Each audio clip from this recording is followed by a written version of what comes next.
પ્રકરણ 7 રિયાની ટ્રેન મોડી પડી. પ્રસ્તાવના. કેમ છો બાળ દોસ્તો? મજામાં છો ને? તમે અગાઉ રિયાની ટ્રેનમાં અમદાવાદ સુધીની મુસાફરીની વાત સાંભળી. તમને ટ્રેન અને રેલવે સ્ટેશન વિશેની ઘણી બધી માહિતી પણ જાણવા મળી, બરાબર ને? ચાલો હવે રિયાની ટ્રેનમાં મુસાફરીની વાત આગળ વધારીએ.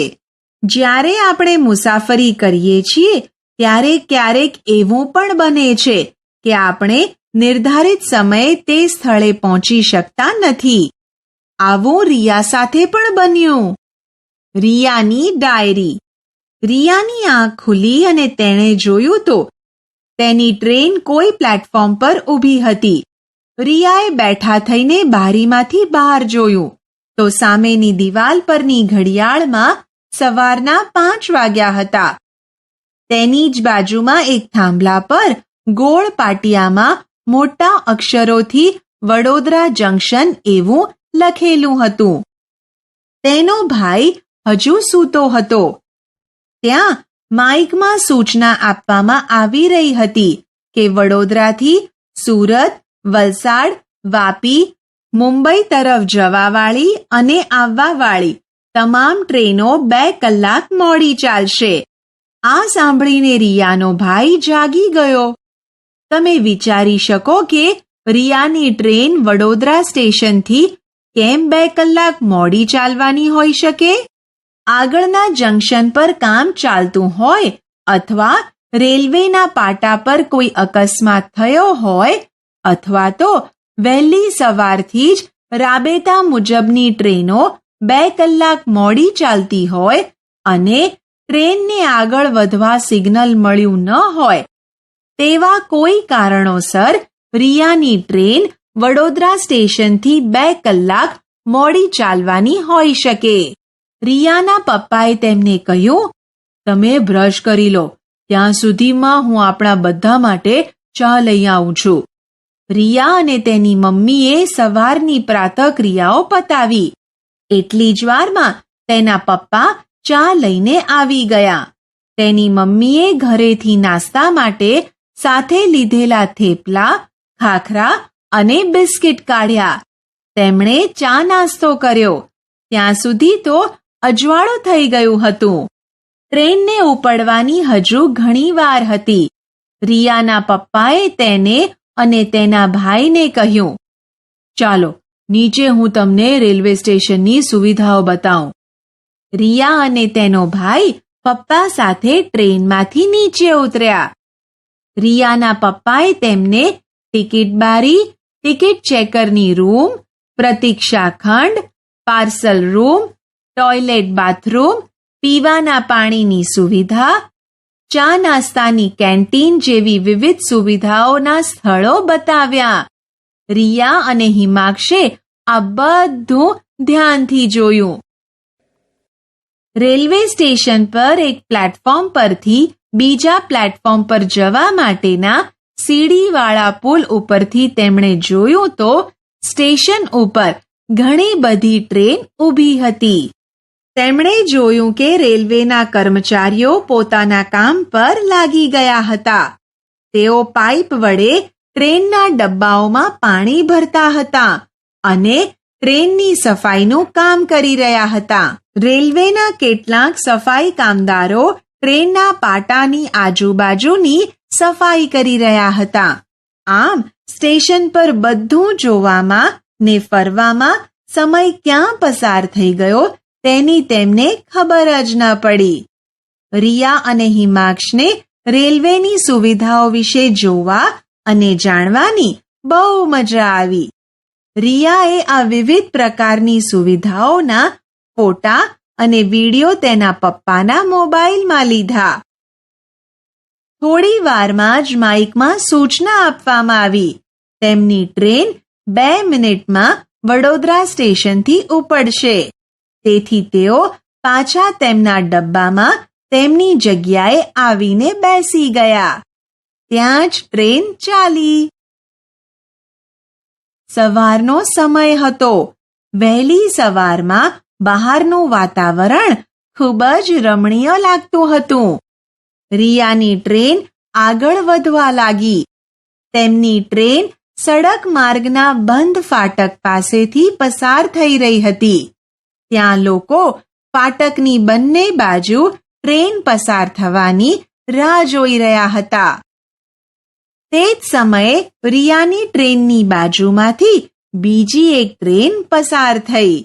રિયા અને હિમાક્ષે તે ટ્રેનના ડબ્બા ગણવાનો પ્રયત્ન કર્યો, પરંતુ બંને ટ્રેન ખૂબ ઝડપથી ચાલતી હોવાથી રિયા અને હિમાક્ષ તે ટ્રેનના ડબ્બા ગણી શક્યા નહીં. કેટલાક લોકો પોતાના વાહન બંધ કર્યા વગર ઊભા હતા. આથી ત્યાંનું વાતાવરણ ઘોંઘાટ અને ધુમાડાવાળું હતું. કેટલાક લોકો તો ફાટકના સળિયા નીચેથી પસાર થઈને પાટાની નજીક આવીને ઊભા હતા. પાટાની નજીક ઊભા રહેવું ખરેખર ખૂબ જોખમી છે. આવી ઉતાવળના કારણે જ લોકો અકસ્માતનો ભોગ બનતા હોય છે. શું તમે ક્યારેય રેલવે ફાટક પાસેથી પસાર થયા છો? જો હા, તો ફાટક બંધ હતું ત્યારે અને ફાટક ખુલ્યું ત્યારે ત્યાંની હલચલ કેવી હતી? ચાલો રિયાની ટ્રેનમાં મુસાફરીની વાત આગળ વધારીએ. રિયા બારી પાસે આંખો બંધ કરીને બેઠી હતી. અચાનક ટ્રેન ચાલવાનો અવાજ બદલાઈ ગયો. તેને ખડખડ ખડખડ ખડખડ એવો અવાજ સંભળાયો. ટ્રેનનો અવાજ કેમ બદલાઈ ગયો હશે તે જાણવા રિયાએ આંખ ખોલીને જોયું તો ટ્રેન એક મોટી નદીના પુલ પરથી પસાર થઈ રહી હતી. રિયાની મમ્મીએ તેને કહ્યું, આ નર્મદા નદીનો પુલ છે. નર્મદા ગુજરાતની સૌથી મોટી નદી છે. નર્મદાનું પાણી નહેર દ્વારા દૂર દૂરના વિસ્તાર સુધી પહોંચાડવામાં આવ્યું છે. રિયા તો નદીને જોઈને ખુશ થઈ ગઈ, પણ ટ્રેન ઝડપથી ચાલતી હોવાથી આ પુલ પરથી જલ્દી પસાર થઈ ગઈ. ત્યાં થોડેક દૂર બીજા 2 પુલ દેખાતા હતા.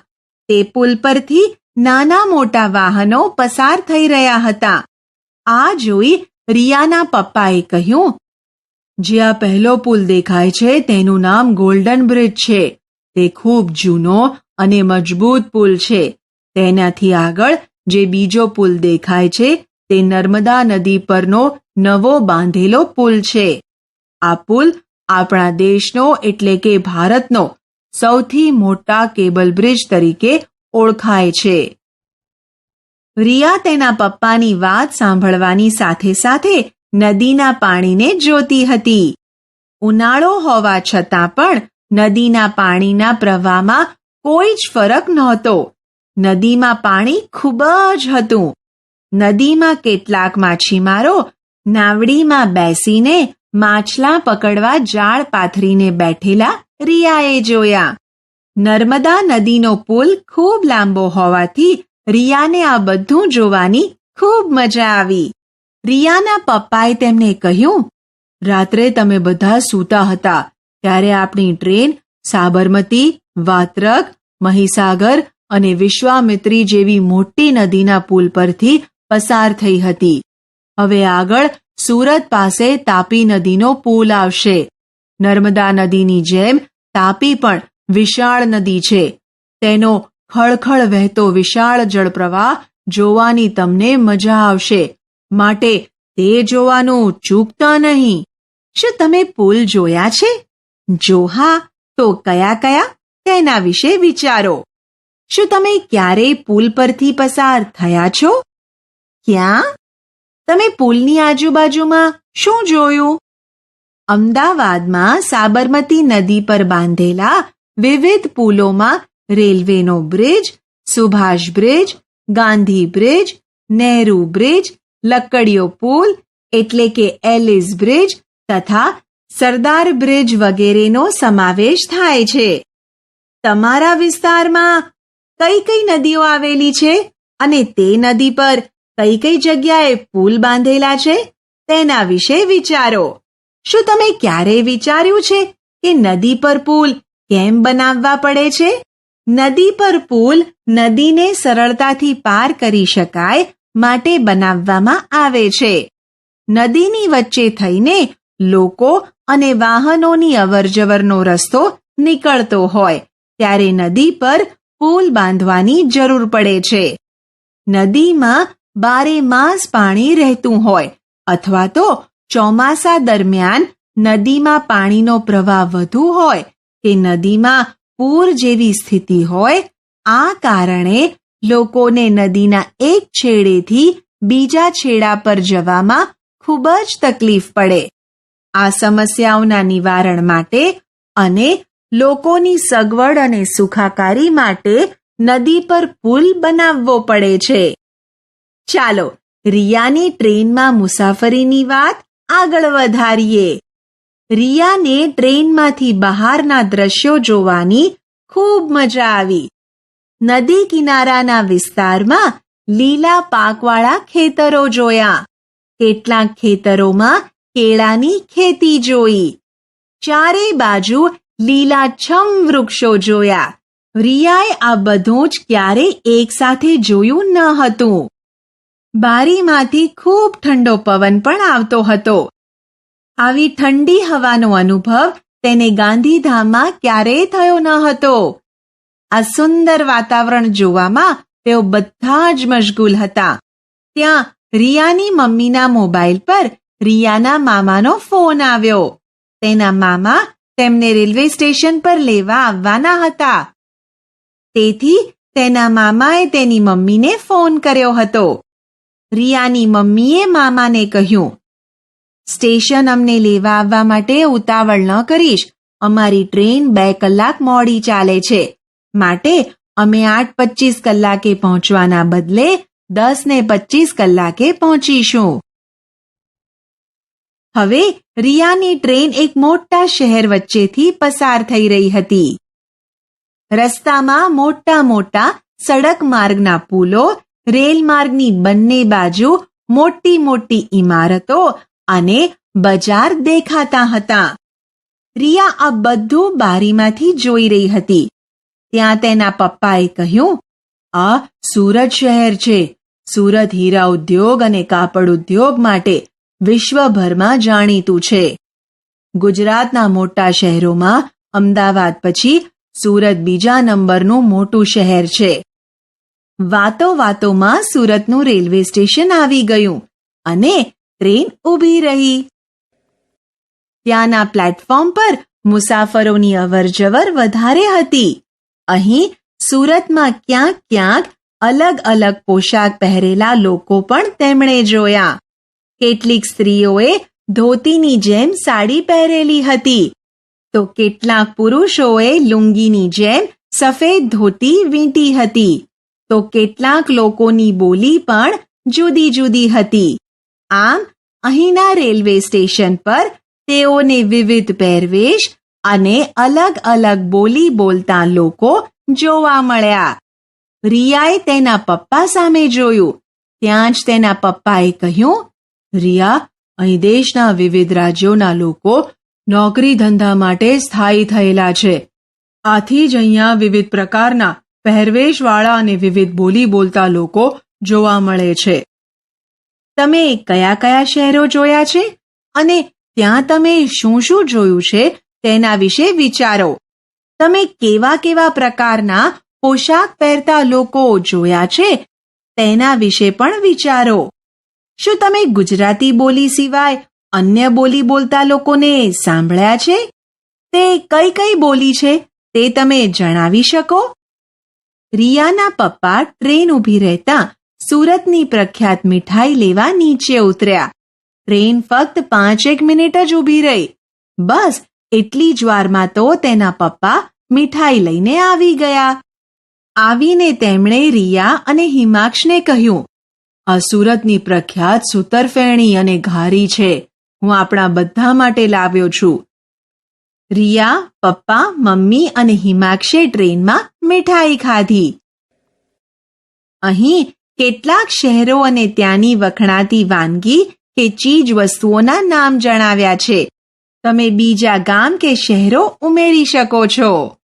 ગામ કે શહેરનું નામ, વખણાતી વાનગી, વખણાતી ચીજ વસ્તુઓ.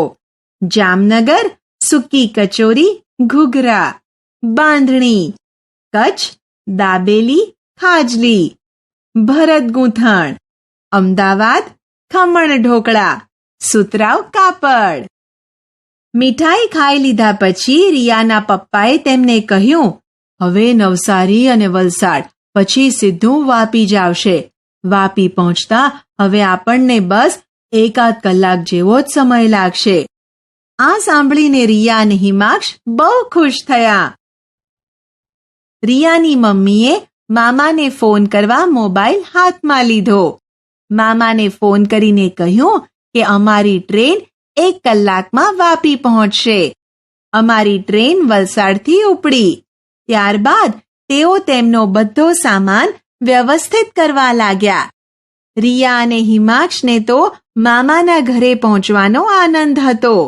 રિયાની ટ્રેન વાપી પહોંચવા જ આવી હતી, જ્યાં તેમને ઉતરવાનું હતું. ત્યાં રિયાના મામાનો ફોન આવી ગયો કે તેઓ તેમને લેવા સ્ટેશન પહોંચી ગયા છે. રિયાની આ મુસાફરી ઘણી લાંબી હતી, છતાં પણ રિયા અને હિમાંશે ખૂબ મજા કરી. તેમણે આ મુસાફરીમાં ઘણા નવા સ્થળો પણ જોયા. રિયાએ તેની ડાયરીમાં લખવાનું બંધ કર્યું. હવે બાકીનું તે મામાના ઘરે જઈને લખશે. તેઓ વાપી પહોંચ્યા ત્યારે સવારના 10:25નો સમય થયો હતો. ચાલો કેટલાક પ્રશ્નો વિશે વિચાર કરીએ. ટ્રેનના ડબ્બામાં પાણી અને વીજળી કેવી રીતે આવતી હશે? ટ્રેનના ડબ્બામાં પાણી રેલવેના કર્મચારીઓ પાઇપ વડે ભરે છે. ટ્રેનમાં વીજળી માટે જનરેટરની વ્યવસ્થા હોય છે. તમે રિયાની જેમ ટ્રેનની લાંબી મુસાફરી પર જાઓ છો, તો તમે ટ્રેનમાં સમય પસાર કરવા કઈ કઈ વસ્તુઓ સાથે લઈ જશો?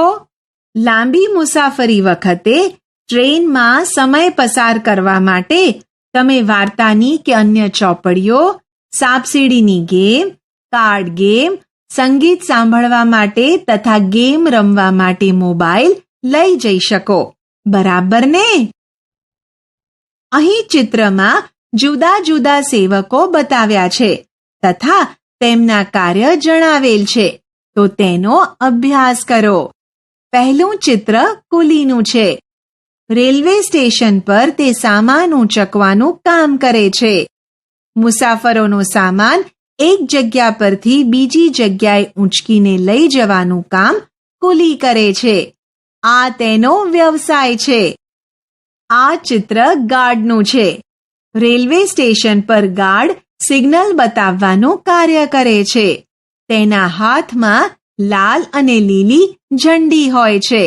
તે ટ્રેનને સ્ટેશન પર આવવા માટેનું સિગ્નલ આપે છે. આ ત્રીજું ચિત્ર એન્જિન ડ્રાઈવરનું છે. તે ટ્રેન ચલાવે છે. આ ચિત્ર ટિકિટ ચેકરનું છે. તે ટ્રેનમાં મુસાફરી કરતા લોકોની ટિકિટ ચેક કરે છે. ટિકિટ ચેકર ટિકિટમાં તારીખ, શ્રેણી, સ્ત્રી, પુરુષ, ઉંમર, સીટ નંબર, ટ્રેન નંબર, બેસવાનું સ્થળ અને ઉતરવાનું સ્થળ વગેરે વિગતોની ખાતરી કરે છે. આ ચિત્ર રેલવે પોલીસનું છે. રેલવે પોલીસ ટ્રેનમાં મુસાફરી કરતા મુસાફરો અને રેલવે સ્ટેશન પરના મુસાફરોની સુરક્ષાનું કાર્ય કરે છે. આ ચિત્ર સફાઈ કામદારનું છે. રેલવે સ્ટેશન, ટ્રેન અને રેલવેના પાટાની સફાઈ કરવાનું કામ તેઓ કરે છે. આ ચિત્ર ટિકિટ આપનારનું છે. તે રેલવે સ્ટેશન પર ટિકિટ કાઉન્ટર પર બેસે છે. રેલવે સ્ટેશન પર મુસાફરોને ટિકિટ આપવાનું કાર્ય તે કરે છે. રિયાની ટ્રેન મોડી પડી અને તે તેના મામાના ગામ વાપી પહોંચી ગઈ. હવે તે મામાના ઘરે પહોંચીને શું કરશે? તે આપણે આગળના પ્રકરણમાં જોઈશું.